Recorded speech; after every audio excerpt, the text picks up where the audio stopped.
Assalamualaikum warahmatullahi wabarakatuh. Selamat datang kembali di channel Hikmah Misteri. Dan tentunya masih bersama saya Mas Nara. Apa kabar kalian semua? Semoga selalu baik-baik saja, sehat badannya, dilimpahkan rezekinya, dan dihindarkan dari segala mara bahaya. Amin. Di kesempatan kali ini saya akan menceritakan sebuah cerita horor dengan judul Kuyang Kalimantan. Cerita ini berdasarkan kisah nyata. Oke, seperti biasa bagi kalian yang belum subscribe channel ini, silahkan bisa subscribe dulu dan aktifkan lonceng notifikasinya agar kalian tidak ketinggalan cerita dari channel Hikmah Misteri yang akan selalu menggetarkan hati kalian. Oke, terima kasih, and so get ready to be haunted.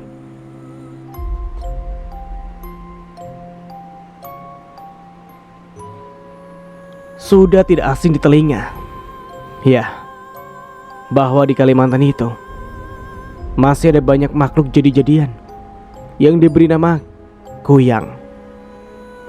Dan ini pengalamanku yang aku alami sendiri di tanah Kalimantan. Langsung ke cerita. Bermula dari aku yang baru keluar dari SMA dan akan melanjutkan berkuliah di salah satu kota ternama di Kalimantan Barat, tepatnya di Pontianak. Aku sendiri datang dari Kendari. Mengapa memilih ke Kalimantan? Ya karena di sana banyak universitas yang terkenal bagus namun murah sesuai budget orang tuaku. Di Kalimantan juga aku mempunyai keluarga dari bapak. Walau begitu, aku tidak ingin merepotkan Bude dan Pak Ade. Aku lebih memilih untuk mengekos bersama temanku. Oh ya, jadi aku akan pergi berdua dengan sahabatku sekaligus sudah seperti keluarga. Di kampung kami bertetangga. Orang tua kami sudah seperti keluarga. Makanya orang tua Asti temanku ini menyuruhnya untuk ikut denganku kuliah di Kalimantan. Dengan berat hati orang tua kami harus melepaskan kami untuk menuntut ilmu di kota orang. Orang tua kami walaupun tinggal di kampung dan pekerjaan hanyalah sebagai petani, namun mereka tetap bersikeras ingin menguliahkan kami. Mereka tidak mau jika anaknya akan bernasib sama seperti mereka. Dengan tekad yang kuat, orang tua kami susah payah banting tulang siang malam mencari uang untuk menyekolahkan kami. Padahal aku pribadi sudah meminta agar tidak perlu berkuliah, cukup tamat SMA saja. Selanjutnya aku akan bekerja untuk membantu perekonomian keluarga. Tetapi dasar keputusan orang tua sudah bulat, tidak bisa diganggu-gugat. Aku adalah anak tunggal dari sepasang suami istri yang sudah sepuh. Jadi itulah alasan kedua orang tuaku ingin menyekolahkanku tinggi, supaya jika mereka sudah tidak ada katanya, aku harus bisa berdiri di atas kakiku sendiri. Dengan pendidikan yang tinggi, aku tidak akan begitu susah nantinya. Memang orang tua itu sudah memikirkan jauh untuk masa depan anaknya. Hari Jumat aku berangkat dari Kendari bersama temanku Asti. Aku membawa satu koper besar, begitupun Asti, dan juga satu tote bag yang berisi makanan ringan, cemilan dan juga nasi. Ini orang tua kami yang menyiapkan. Tangis haru menyelimuti pelabuhan sesaat sebelum aku dan Asti menaiki kapal laut. Kami akan saling melepas satu sama lain. Orang tua kami harus ikhlas melepaskan kami untuk pergi menuntut ilmu, sedangkan kami harus ikhlas jauh dari dekapan dan perlindungan orang tua. Kalau sudah sampai kabarin ibu ya nak, ujar ibu. Pasti pak, bu. Jika sudah sampai, Laras pasti langsung mengabari bapak dan ibu, jawabku menenangkan mereka.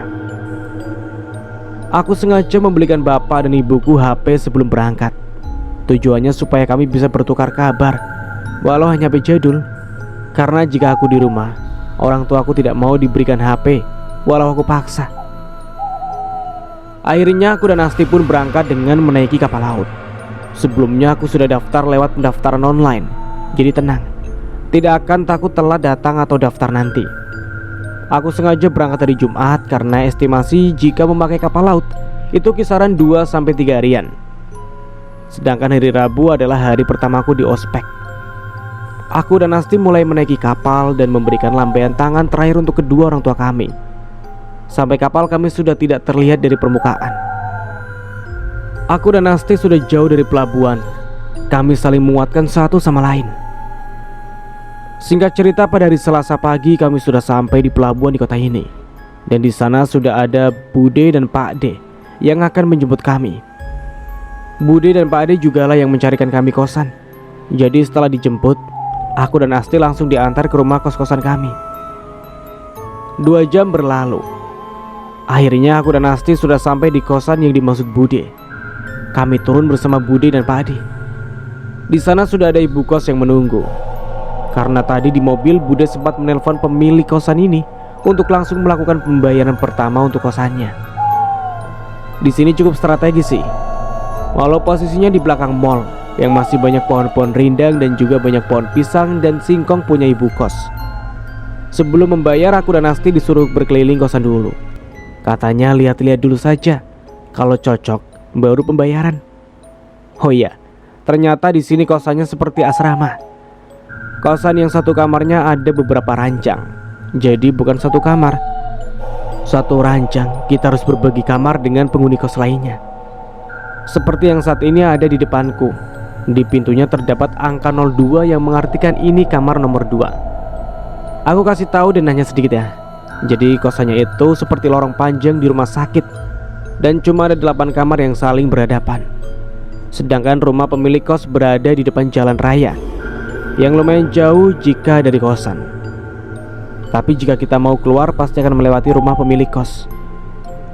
Semua kamar kos telah penuh, tinggal satu kamar lagi yang masih tersisa 2 ranjang. Hah, rezeki bukan? Aku dan Asti kebagian sekamar di kamar 002, urutan kedua dari depan. Setelah aku masuk ke dalam, ternyata memang sudah ada penghuninya. Total ranjang ada 4 berjejeran dan sudah terpakai 2 bed. Penghuninya seorang wanita muda dan cantik, yang aku prediksi umurnya masih 25 tahunan. Namun mbak yang satunya lagi yang ranjangnya di ujung sebelah kanan sangat-sangat cantik kecantikannya. Berbeda pada kecantikan wanita pada umumnya. Ini sungguh susah dijelaskan. Aku langsung berkenalan bersama mereka. Hai Kak, perkenalkan saya Laras. Dan ini sahabat saya Asti. Kami penghuni baru di kosan ini, ucapku seramah mungkin. Hai juga adek, kenalin juga aku Riana. Dan ini Melati. Jawabannya sangat antusias. Namun berbeda dengan Kak Melati. Dia hanya memberikan senyuman terpaksa kepada kami. Tidak terucap sepatah kata pun. Entahlah, tidak boleh seuzon. Baik Kak, terima kasih sudah mau berkenalan dengan kami. Kami keluar dulu ya Kak, mau menyelesaikan pembayaran, ucap Asti. Aku dan Asti pun melangkah keluar dari kamar dan kembali ke depan. Di sana Bude sedang berbincang-bincang dengan ibu kosnya. Bude, kita udah lihat-lihat ke dalam. Alhamdulillah, kayaknya kami cocok di sini, ucapku.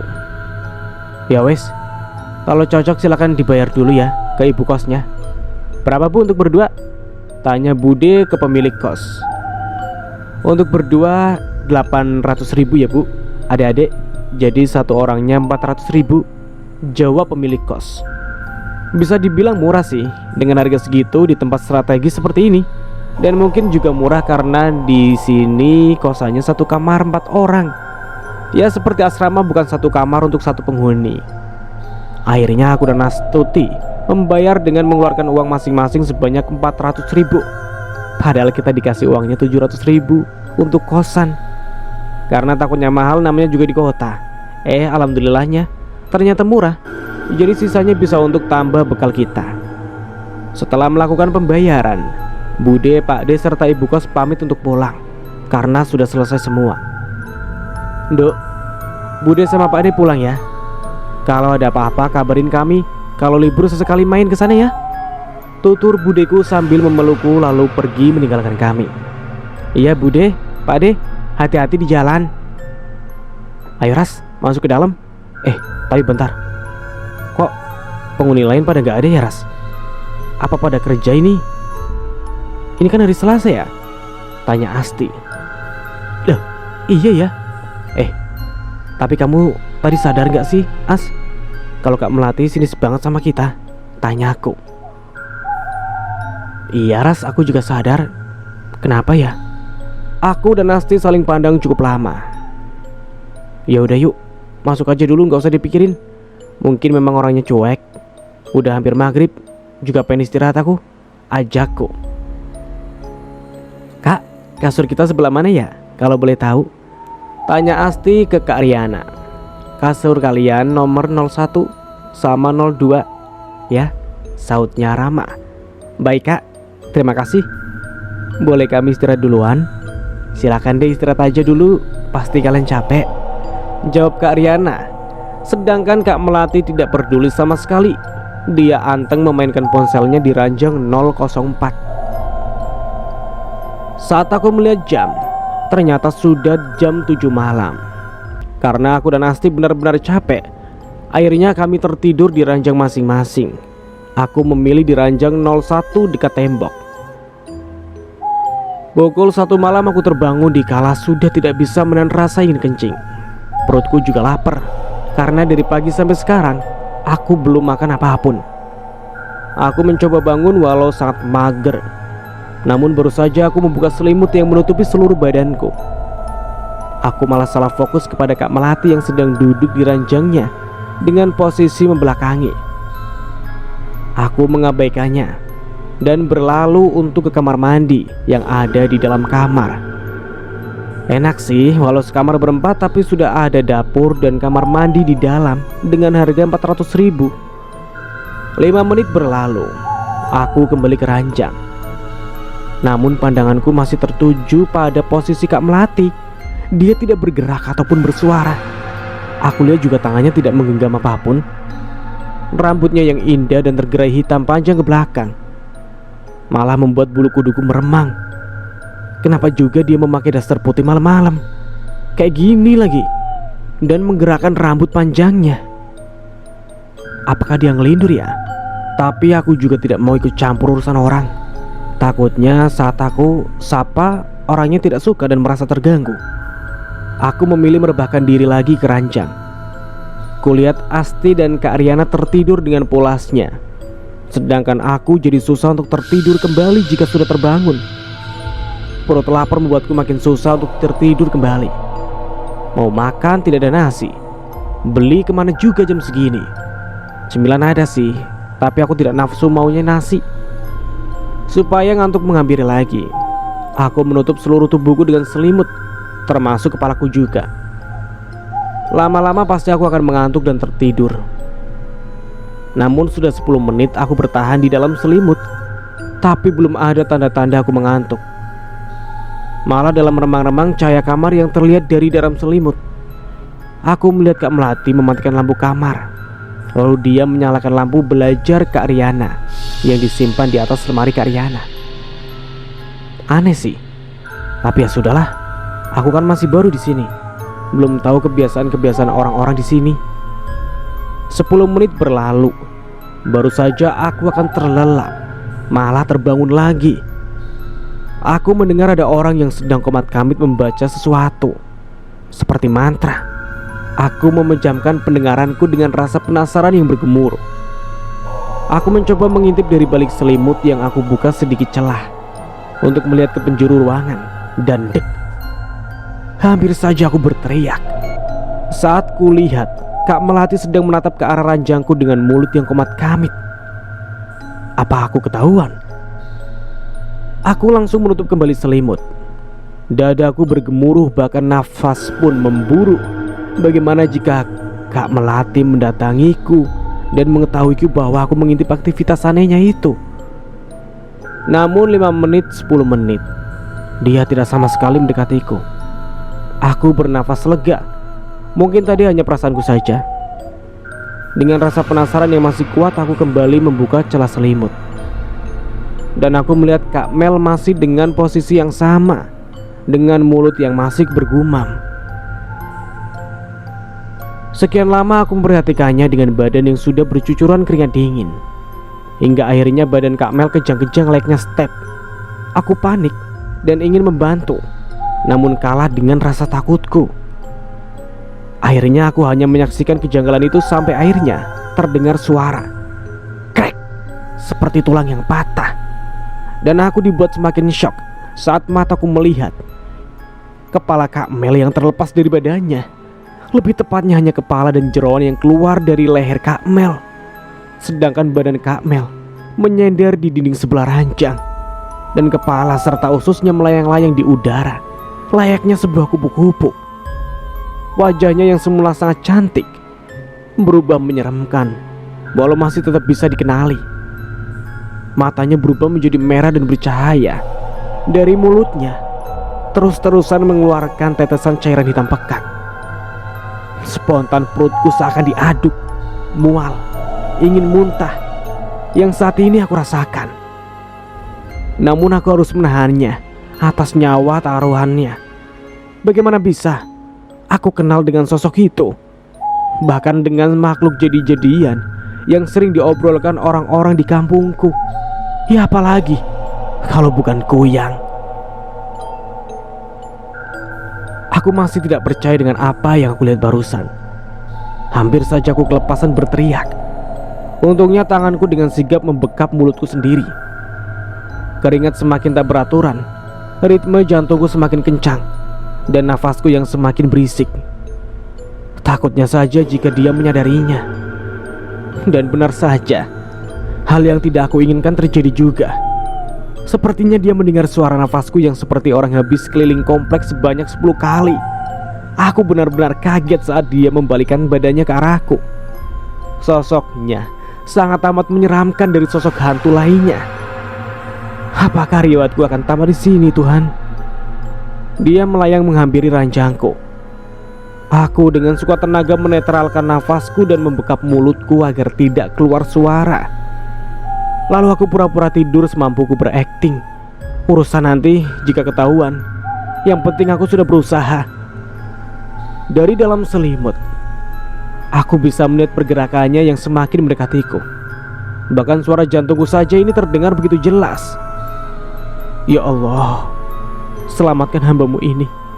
Hamba masih ingin hidup. Batinku. Aku bisa merasakan bahwa dia sudah berada tepat di wajahku, tepat berada di depan. Suara desisanya membuatku merinding. Penghalang kami sekarang hanyalah selimut tipis milikku. 1 menit dia masih terpaku di depanku. 2 menit dia juga masih di situ. Aku sampai-sampai menahan napas karena sudah tidak kuat ingin berteriak. Sulit mengondisikan kepanikan dikala terdesak. Tiba-tiba dia mendekatkan kepala ke arah kepalaku. Mungkin jika ada tangan dia sudah melepaskan selimutku. Namun beruntungnya dia tidak memiliki tangan ketika sedang menjadi makhluk goyang. Sedikit lagi kepalaku dan kepalanya akan bersentuhan. Dia memandangku memastikan apa aku terbangun atau tertidur mungkin. Namun aku sendiri sudah tidak kuat menahan bau busuk yang keluar dari mulut dan ususnya yang sangat busuk itu. Walau terhalang selimut, tapi baunya tetap tercium tajam.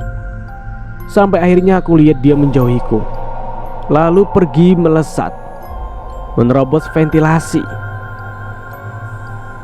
Aneh, bukan Kuyang sebesar itu, tapi bisa keluar dari ventilasi yang hanya sebesar pergelangan tangan. Tapi itu nyata terlihat oleh mataku sendiri. Setelah dia pergi, aku langsung terduduk dan menarik nafas panjang, lalu mengembuskannya secara berulang-ulang. Rasanya aku hampir mati karena kehabisan nafas di dalam selimut tadi. Setelah merasa enakan, aku langsung tertidur. Setelah kejadian itu aku hanya ingin tertidur dan berharap hal yang barusan aku alami hanyalah mimpi belaka. Subuhnya aku terbangun karena dibangunkan oleh Asti. Ras, bangun, udah jam 5, yuk sholat bareng.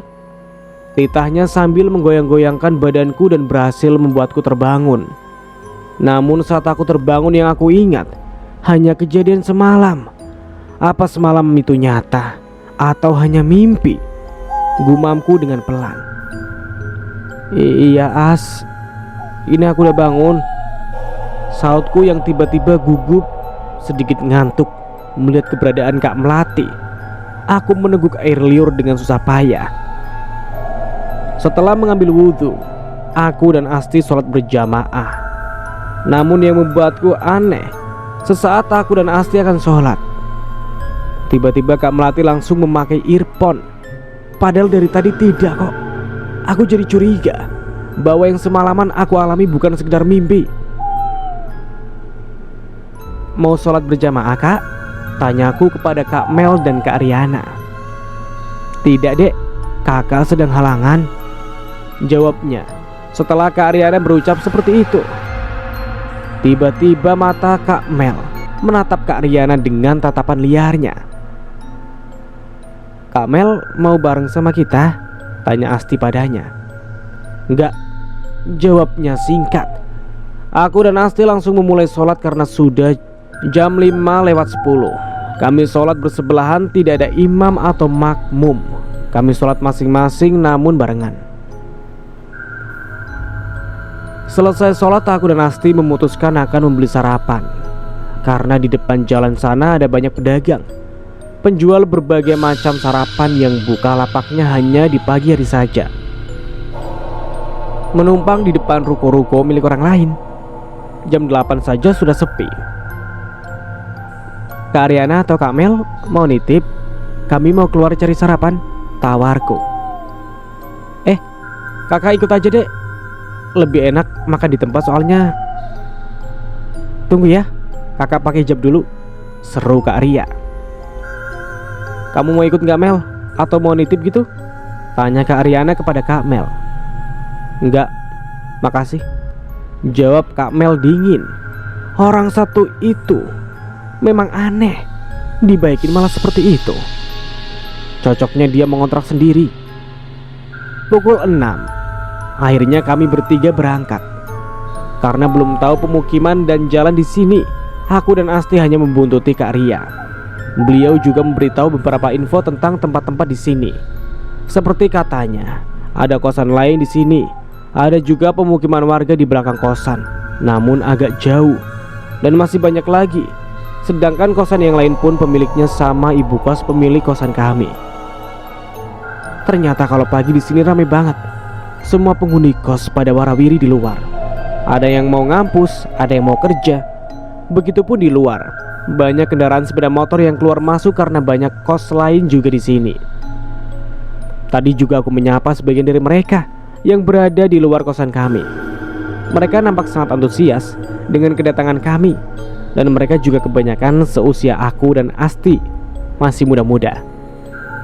Akhirnya setelah berjalan lumayan jauh, kurang lebih 15 menit dari kosan berkejalan raya, kami sampai juga. Capek ternyata ya. Kalau jalan kaki beda, kalau naik kendaraan pasti 2 menit juga sudah sampai. Setelah kami sudah sampai di pinggir jalan raya, aku benar-benar speechless. Melihat keramaian di sini, banyak sekali orang berjualan sepanjang jalan. Ada yang berjualan bubur ayam, ketupat sayur, nasi kuning, ada juga ketoprak dan masih banyak lainnya. Lalu Kak Riana menunjuk satu rumah gedung yang ada di sebelah kita. Karena kita sedang berdiri di pertigaan jalan, di kanan kita adalah mall besar dan ada juga KFC, cafe, dan lainnya. Sedangkan di sebelah kiri itu pun sama banyaknya. Pokoknya brand-brand, toko-toko, mal-mal, kuliner, dan lain-lain. Namun bedanya di sebelah kiri kita, tepat di pinggir pertigaan, adalah rumah pemilik kos yang kita tempati. Rumahnya besar dan menyatu dengan ruko. Ternyata kata Kak Ariana, Bu Kos juga mempunyai ruko sembako besar, bukan kaleng-kaleng. Kulihat juga di dalamnya ada beberapa mobil dan motor yang terparkir. Memang orang kaya sepertinya beliau. Kami sampai bingung mau membeli apa saking banyaknya kuliner di pagi hari yang berjejer. Setelah berpikir beberapa waktu, akhirnya kami memutuskan untuk sarapan nasi kuning saja. Aku juga dari semalaman memang belum makan nasi. Kalau mengikuti nafsu sih maunya kalap ya. Tidak perlu menyeberang. Pas di depan ruko Bu Kos pun ada pedagang nasi kuning yang lapak di dekat situ. Jadi kami memutuskan untuk makan di situ saja, supaya tidak harus bersusah-susah menyeberang. Aku memilih lauknya telur dadar, tempe orek, mie goreng, dan sambal. Sedangkan Asti lauknya tempe orek, telur balado, sama mie goreng dan sambal. Kak Riana sendiri pakai lauk ayam goreng, mie goreng, dan ati ampela. Kelihatan dari menu yang dipilih kayaknya Kak Riana punya cukup uang, sedangkan kami harus mengirit-ngirit seirit-iritnya. Sambil makan kita berbincang-bincang sedikit. Aku sih yang lebih banyak bertanya, karena pengen tahu banyak soal Kak Melati lewat Kak Riana. Kak, Laras boleh nanya nggak? Tanyaku kepada Kak Riana yang duduk di depanku. Mau nanya apa, Dek? Tanya aja, boleh kok, jawabnya. Kakak udah lama di kosan ini, dan udah lama juga sekamar sama Kak Mel. Tanyaku sedikit canggung. Lumayan, Dek. Kakak di sini sudah 6 bulan, sedangkan Kak Mel baru 2 bulan masuk, ujarnya. Oh, jadi dulu kakak sendiri di kamar itu? Enggak, Dek. Dulu ada juga kok yang kos di situ, cuma pindah karena katanya mau cari yang sekamar 1 orang. Ya mungkin ingin ada privasi. Padahal di sini pun Kak Arya nggak pernah ingin tahu soal orang lain, ucapnya. Oh gitu ya, Kak. Selama kakak sekamar sama Kamel, apakah ada yang aneh, Kak, dari Kamel? Tanyaku tak henti. Bentar, kayaknya ada, Dek. Jawabnya setelah berpikir sejenak. Apa itu, Kak? Please berbagi sama kita, mohonku. Untuk beberapa saat Kak Arya terdiam sambil berpikir, sampai akhirnya melanjutkan pembicaraannya. Tapi jangan bilang sama siapa-siapa ya, Dek. Jadi gini, semenjak kakak sekamar sama dia, kakak gak pernah melihat dia sholat, padahal agamanya sama muslim seperti kita. Setiap diajak sholat, alasannya selalu halangan. Ya kali haid sampai 1 bulan lamanya. Terus juga setiap kakak sholat atau ngaji, dia pasti akan dengan tiba-tiba memakai handset atau gak keluar dari kamar. Menurut kalian aneh gak? Tanya Kak Arya balik. Aneh sekali, Kak. Alasan yang tak masuk akal. Dan masa sesama muslim lihat orang sholat ngaji langsung pakai handset? Gak mungkin juga dia terganggu, kan apalagi jika setiap hari. Jawabku cepat. Iya juga ya, Kak. Aneh banget tuh orang, saut Asti. Terus pernah juga kakak lihat di lemarinya banyak softtek bekas jahit. Banyak banget. Gak mungkin rasanya kalau bekas dia sendiri lagi pula. Kalau bekas kan harusnya langsung dicuci dan dibuang. Jijik banget kalau sampai disimpan gitu. Waktu itu kenapa kakak bisa tahu? Karena dia meminjam powerbank kakak. Pas kakak mau berangkat ngampus, kakak butuh powerbank. Ya jadinya kakak tanyain. Tapi karena dia sedang mandi, dia nyuruh kakak ambil sendiri di lemarinya. Akhirnya kakak cari dong di lemarinya, tapi gak ketemu-temu. Terus kakak lihat ada 1 kantong kresek hitam di lemarinya. Feeling kakak kayaknya sih di situ deh. Jadi kakak buka dong. Pas dibuka, ternyata dalamnya pembalut.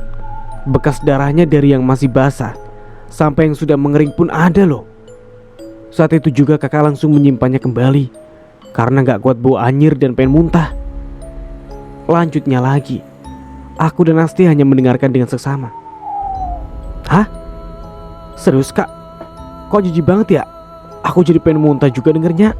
Mana lagi makan? Tawaku. Yaudah yuk cepetan makan dulu. Nanti ceritanya kakak lanjutin kalau sudah selesai. Kakak juga mual jadinya, ujarnya. Akhirnya kami makan terlebih dahulu. Padahal aku sudah sangat kepo. Aku yang pertama menghabiskan makananku saking antusiasnya pengen denger kelanjutan cerita Karyana. Ya Allah, Dek, makanya pelan-pelan nanti tersedak. Segitunya mau dengerin lanjutan cerita kakak. Ledeknya saat melihatku makan seperti orang kelaparan. Iya, Kak, aku pengen cepet dengerin kelanjutan cerita kakak. Soalnya aku semalaman lihat sesuatu yang menakutkan. Lihat apa, Dek? Iya, Ras, kamu lihat apaan? Kok gak ngasih tahu aku sih? Omel Asti. Shh, nanti saja setelah Kak Arya selesai cerita, baru giliran aku, As. Oke, baiklah. Kakak akan lanjutin cerita yang tadi. Jadi setelah kakak lihat pembalut berdarah-darah di kresek hitam itu, kakak spontan langsung simpen lagi. Karena tiba-tiba ada melati di belakang kakak. Dia baru beres mandi. Kakak akan jelaskan percakapan kakak sama dia, ya, yang pada saat itu. Ri, aku baru inget power bank kamu ada di bawah bantal aku, ujarnya dengan tampang panik saat melihat kakak dekat dengan lemarinya. Aku masih menyimak, dan batinku berkata kalau memang Kak Melati itu bukan manusia biasa. Tapi aku belum mau buka suara tentang semalam. Biarlah dulu Kak Arya menyelesaikan ceritanya. Terus, ada lagi gak Kak setelah itu? Tanya aku. Ada sih, cuman ini kayaknya terlalu jauh, Dek. Ya Kak, ayolah Kak, ceritain aja. Kami janji gak akan buka rahasia kok. Paksaku. Bagaimana lagi, sudah terlanjur ingin tahu saat itu. Iya Kak, saut Asti. Ya udah deh, tapi janji ya, tekannya. Aku dan Asti hanya menjawab dengan anggukan. Jadi setelah kejadian itu, kakak curiga sama dia. Cuma kakak orangnya gak mau ganggu privasi orang, selama itu gak membahayakan kakak.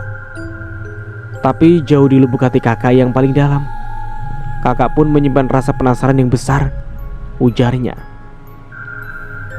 Lalu setelah minggu ketiga dia di sini, kakak baru tahu ada tanda merah melingkar di lehernya, seperti bekas digorok gitu. Serem banget gak sih? Sumpah deh. Tapi ya, kembali lagi kakak tidak berani menanyakan apapun. Dia juga jarang banget memperlihatkan lehernya, karena biasanya dia selalu pakai baju yang nyambung sampai ke leher. Sudah mandi pun selalu pakai double handuk untuk ditaruh di lehernya, walau gak keramas. Nah, kebetulan pada saat itu dia baru habis mandi. Kami berpapasan di depan pintu kamar mandi. Kakak yang mau mengetuk pintu diduluin sama dia yang membuka pintunya. Akhirnya terlihatlah kondisi lehernya itu. Dia kira kakak belum pulang ngampus, makanya gak pakai double handuk. Saat melihat kakak, wajahnya berubah menjadi pucat, dan rambutnya yang tadi dia ikat pun langsung digerai. Dan kayak seakan dia menyembunyikan lehernya itu dari kakak, karena rambutnya tiba-tiba dililitkan ke leher. Dan memang sih, rambutnya panjang dan langsung berlalu meninggalkan begitu saja, tanpa sepatah kata apapun. Lanjutnya lagi, sumpah serem banget Kak. Kok bisa gitu ya? Ucap Asti. Apa itu efek dari dia bisa melepaskan kepalanya dari leher? Ya seperti malam tadi, batinku menebak. Kakak pernah gak terbangun tengah malam dan melihat Kak Melati tidak ada? Pancingku lagi seakan jawabannya belum cukup untukku. Gak pernah sih Dek.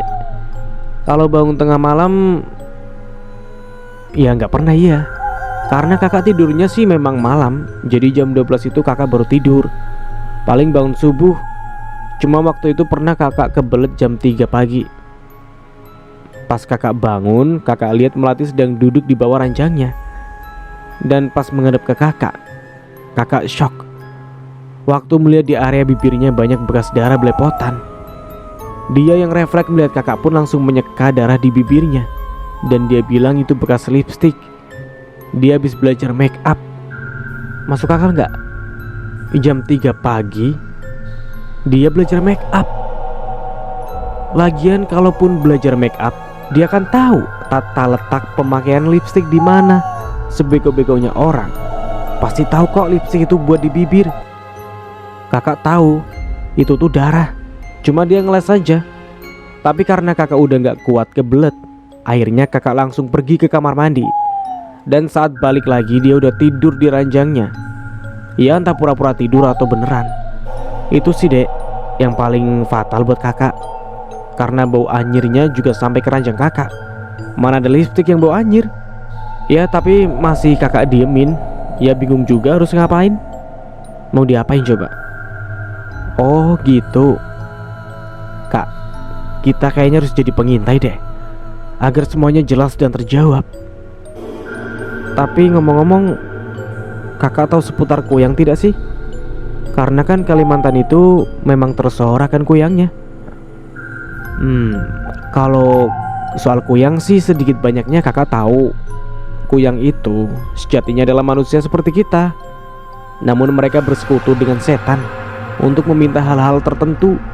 Bisa saja kecantikan, awet muda, kaya raya, ya ataupun dendam yang jelas sih sesat. Mereka ngincarnya kebanyakan ibu hamil, ari-ari, janin dan darah haid. Kakak kan berasal dari Banjarmasin. Nah di sana juga banyak banget tuh mitos-mitos soal kuyang. Kalau kakak sih nggak pernah ketemu aslinya, ya nggak mau juga. Sebenarnya Laras mau kasih tahu sesuatu kak. Tapi Laras takut keliru nanti jatuhnya fitnah deh. Walau Laras lihat sama kedua mata Laras sendiri. Lihat apa sih dek? Cerita saja, siapa tahu kakak bisa bantu. Jadi semalaman, jam 1 malam, Laras bangun kak, kebelet pengen pipis. Tapi pas Laras bangun tuh, Laras lihat Kak Mel lagi duduk bersila di ranjangnya. Laras pun menjelaskan semuanya. Mohon maaf disingkat karena bakal terlalu panjang dan nanti kalian bakal protes deh diulang-ulang. Oke lanjut. Ah, kamu serius dek? Gak bercanda kan? Beneran Ras? Kok serem sih? Aku yakin yang kamu omongin itu benar. Ya karena aku tahu kamu gak akan pernah berani untuk mengarang cerita, ujar Asti. Serius kak? Masa Laras bohong? Kayaknya memang bener deh. Kak Mel itu kuyang, bisikku. Kalau beneran Mel kayak gitu, aku gak bisa tinggal diam. Aku mau laporin ke Pak RT. Ayo dek. Kak Arya tiba-tiba bangkit dari duduknya, yang membuatku seketika panik. Sabar dulu, jangan gegabah. Itu kan baru dugaanku. Bisa saja salah. Ya mending kita bertiga selidiki dulu. Gimana kebenarannya? Bujuku. Iya kak, kita cari tahu dulu. Percuma mau lapor sekarang juga kita gak ada bukti, sambung Asti. Akhirnya mau gak mau Kak Arya menuruti omongan kita. Karena memang ada benarnya di sini tuh. Memang lagi rawan kuyang. Kita harus hati-hati mengambil kesimpulan. Jangan salah sasaran, nanti malah kita yang habis. Lalu kami bergegas untuk pulang karena Kak Riana mau ngampus. Aku kepo sama kampus Kak Riana. Di mana ya? Di perjalanan pulang aku membuka percakapan dengan menanyakan kampus Kak Riana. Kak, boleh tahu kakak kuliah di mana? Di kampus Tunas Bangsa dek. Dari sini sekitar 1 jam kalau pakai Gojek. Serius kak? Kok bisa sangat kebetulan kita juga kuliah di situ loh? Iya kan As? Kampus kita Tunas Bangsa kan? Tanyaku pada Asti. Dan dibalas anggukan oleh Asti. Oh iya, jodoh dong itu namanya. Kita bisa ngampus bareng. Iya kak, apalagi aku juga belum tahu kampusnya di mana. Jadi bisa bareng sama kakak deh. Kakak semester berapa? Bentar lagi kakak lulus S1 dek. 2 semester lagi lah. Ya, berarti kita cuma 1 tahun dong kak sampai sekampus bareng. Ngomong-ngomong, kakak jurusan apa? Kalau aku sama Asti hukum. Kakak juga hukum dek. Ya ampun, kita banyak persamaan. Kalau ada pelajaran yang gak dipahami, tanya kakak aja ya. Kak Ria begitu humble dan baik, walau ke orang baru. Iya kak, besok kita mulai di ospek. Untungnya kita udah tahu dari grup apa aja yang harus dipakai dan dibawa saat ospek. Jadi kita persiapin semuanya dari kampung kita ini. Tenang, ospeknya gak kejam kok. Kami semua tertawa bersama. Saat kami sampai di kosan, aku lihat Kak Melati sedang siap-siap akan berangkat kerja. Ternyata Kak Melati sudah bekerja bukan kuliah. Kata Kak Ria dia bekerja di salah satu mall terkenal di sini. Dan dia bekerja sebagai SPG. Pantas saja cantik dan badannya ideal. Tapi percuma. Kalau cantiknya tidak real dari Tuhan, tidak akan bertahan lama. Mel, mau berangkat kerja? Bareng aja sama aku. Kan tempat kerja kamu sama kampus aku searah. Kita pesen GrabCar yuk, ajak Kak Ria berusaha sebisa mungkin. Padahal dalam hatinya sudah tahu siapa sebenarnya Kamel. Enggak Ri, aku dijemput pacar, jawab Kak Mel. Aku spontan ingin menggibah. Masa aku yang punya pacar? Tapi bisa aja sih, kan mungkin pacarnya gak tahu kalau Kak Mel itu jelmaan kuyang. Oh, oke. Dia langsung berlalu pergi keluar dengan memakai pakaian kerjanya. Pakai rok span sepaha, pakai shawl di lehernya dan heels tinggi. Karena aku kepo, akhirnya aku membuntuti dia dengan jarak yang sangat jauh. Sedangkan Asti merebahkan dirinya di kasur dan Kak Ria pergi mandi. Saat Kak Mel sudah di luar, aku melihat pacarnya sangat tampan. Dia memakai motor besar. Wah, sangat keren. Sayangnya dia tertipu oleh wajah cantiknya Kak Mel. Ya mungkin kalau dia tidak mempunyai ajian kuyang, dia tidak akan secantik itu. Aku mengintip dari dinding kontrakan. Kak Mel mengobrol sesaat bersama pacarnya sebelum akhirnya dia naik ke motor dan berlalu. Oke, kita beralih ke sudut pandang Melati. Aku adalah anak tunggal dari orang tuaku. Aku berasal dari Samarinda, Kalimantan Timur. Saat itu aku belum tahu jika ibuku adalah seorang kuyang. Dan bahkan nenekku pun dulunya sebelum meninggal ternyata adalah kuyang. Ilmu kuyang yang nenek punya diwariskan kepada ibuku karena nenek sudah tua. Tanpa pikir panjang ibu pun menyetujuinya. Hampir 10 tahun ibu menganut ilmu kuyang. Dan aku baru tahu saat ilmu itu akan diwariskan kepada aku. Karena ibu sudah tua dan ingin hidupnya damai tanpa harus mencari tumbal terus menerus. Saat itu aku baru keluar dari sekolah menengah atas. Malam hari setelah wisuda, aku dibawa ibu ke sebuah rumah kosong di ujung desa. Untuk ke rumah itu, kami harus melalui banyaknya ilalang dan pohon-pohon besar. Beberapa kali aku bertanya kepada ibu kami, mau kemana kita ini? Ibu hanya bilang ikut saja, dengan terus memegangi lenganku sedikit menyeret. Setelah sampai, aku disuruh melepas pakaianku dan ibu akan memandikanku dengan air bunga 7 rupa yang sudah disiapkannya. Aku beberapa kali menolak karena ibu tak kunjung memberi alasan sampai akhirnya dia bilang, ritual ini untuk membuatmu cepat-cepat bekerja dan banyak perusahaan-perusahaan yang menginginkanmu. Akhirnya aku menurut karena memang aku ingin cepat-cepat bekerja. Ibu memandikanku sambil membacakan beberapa mantra sambil mengelilingiku sampai aku merinding dibuatnya. Dinginnya malam seakan menusuk tulangku. Selang beberapa menit saat aku sedang dimandikan, tiba-tiba hawa panas mulai menerpa badanku. Aku kejang-kejang. Namun ibuku tetap melanjutkan ajiannya sampai tiba-tiba pluk, kepalaku terlepas dari badanku beserta jantung dan usus yang ikut berbural. Sedangkan badanku terkoyak lemas tersender di kursi plastik. Kaget, jelas-jelas sangat kaget. Aku tidak bisa mencerna hal ini, bagaimana bisa. Apa yang terjadi padaku? Aku berteriak histeris. Saat sudah menyadarinya, aku menangis, meronta tak terima. Sedangkan ibu hanya dia membisu sambil melihatku yang frustasi. Bu, aku kenapa bu? Kenapa bisa seperti ini? Ibu apakan aku? Kenapa wujudku berubah? Cercaku. Tenang nak, tenang. Ibu akan jelaskan. Maafkan ibu nak, ibu terpaksa. Pekiknya sambil mencoba meraih diriku. Namun aku semakin meninggikan posisiku. Aku marah, aku murka pada ibu. Mengapa dia membohongiku? Aku tahu siapa aku yang sekarang. Memang di sini sangat terkenal dengan banyaknya kuyang. Namun aku tidak pernah bermimpi ingin menjadi dirinya. Sekarang malah ibuku sendiri yang sudah mengubah kodratku. Ibuku tega akan menghancurkan hidupku dengan menjadikanku kuyang. Aku akan selalu haus akan darah. Aku sudah tidak bisa memakan makanan manusia bersama teman-temanku. Dan mungkin aku akan kehilangan teman-temanku jika mereka tahu siapa aku yang sekarang. Tidak, aku benar-benar murka pada ibu. Nak, dengarkan dulu ibu sayang. Kesini, mendekat ke ibu, nak.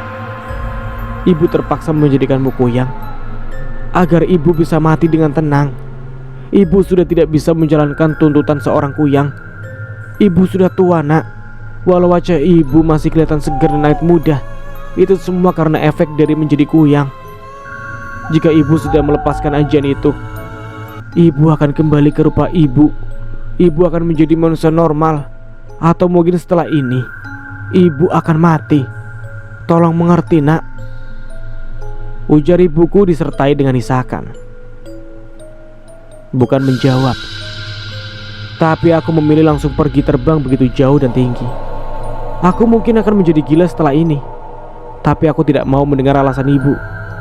Ibu begitu tega dan aku sangat membencinya sekarang. Namun ternyata ibu mengejarku dengan bentuknya yang sepertiku. Ternyata memang benar, ibu adalah kuyang. Pantas saja selama ini aku tidak pernah melihat sholat. Ayah. Iya, aku baru ingat ayah. Akhirnya aku memutuskan untuk kembali ke badanku dan langsung pergi mencari ayah. Aku akan mengadukan ini semua kepada ayah. Pasti ayah pun tidak akan terima ini. Saat aku sudah dekat dengan badanku, aku bingung bagaimana caranya untuk kembali masuk ke dalam badanku. Dalam kebingunganku, ibu memberitahuku mantranya. Walaupun aku sedikit terkejut dengan kehadirannya yang secara tiba-tiba ada di belakangku. Cep. Akhirnya usus yang semulai terburai kembali masuk ke dalam dengan menyatukan lagi kepalaku dengan leher. Sungguh tidak bisa dipikir secara logika. Namun begitulah ilmu hitam. Untuk beberapa saat aku shock dan dia membisu.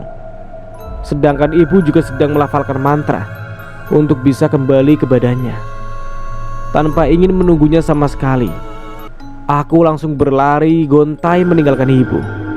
Sambil terisak, sungguh sakit hatiku, seperti dihandam benda tumpul yang sangat-sangat berat dan besar. Di tengah gelapnya malam yang semakin larut, aku berjalan penuh tanya, penuh kecewa, dan tak percaya dengan yang aku alami barusan. Tanpa terasa aku sudah sampai di depan rumah sederhanaku. Mungkin ibu menjadi kuyang bukan untuk kekayaan, melainkan untuk awet muda dan agar tetap terlihat cantik. Padahal usianya sudah memasuki 55 tahun, namun badannya dan mukanya masih cocok menjadi seusiaku. Kadang orang-orang juga mengira kami adik kakak. Aku langsung masuk ke dalam rumah yang tak terkunci ini. Mungkin ayah masih menunggu aku dan ibu. Makanya pintu belum dikunci. Aku langsung mencari keberadaan ayah yang tak terlihat ketika aku masuk. Ayah, ayah di mana? Ini Melati, panggilku. Iya nak, ayah di dalam kamar. Tunggu sebentar, sahutnya. Sementara menunggu, aku langsung duduk di sofa ruang tamu dengan pikiran yang kalut dan kecewa. Sedangkan ibu belum kembali. Kamu kenapa? Kok nangis? Tanya ayah. Ibu ya, ibu menjadikan kuku kuyang, ujarku tak kuasa. Jadi selama ini ibu adalah jelmaan kuyang ya. Kita sudah dibodohi. Dan sekarang ibu dengan teganya menjadikan Mel kuyang juga ya. Mel gak mau, sambungku lagi dengan isakan. Lalu ayah memelukku dengan erat tanpa berucap sepatah kata pun. Aneh memang, apa ayah tidak merasa sakit hati dan marah mengetahui yang sebenarnya? Apalagi aku adalah anak perempuan satu-satunya dan juga anak kesayangannya. Ya, mengapa ayah biasa saja? Apa ayah sudah tidak punya kasih sayang untuk Mel? Maafkan ayah, Mel.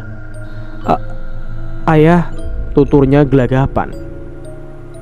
Belum sempat ayah menyelesaikan ucapannya, tiba-tiba ibu datang. Maafkan ibu nak, percayalah ibu terpaksa melakukan ini. Ayah kamu pun tahu akan hal ini. Dek, dadaku seperti dihantam palu, sesak dan nyeri. Kenapa kalian tega melakukan ini kepada aku? Aku sungguh benci kalian. Teriakku lalu langsung masuk ke dalam kamar dan membanting pintu. Dan sampai di sini dulu ceritanya. Nantikan kelanjutan ceritanya di part berikutnya. Dari saya mohon maaf bila ada salah kata atau dalam penyampaian cerita. Akhir kata, wassalamualaikum warahmatullahi wabarakatuh. Sampai jumpa di video berikutnya.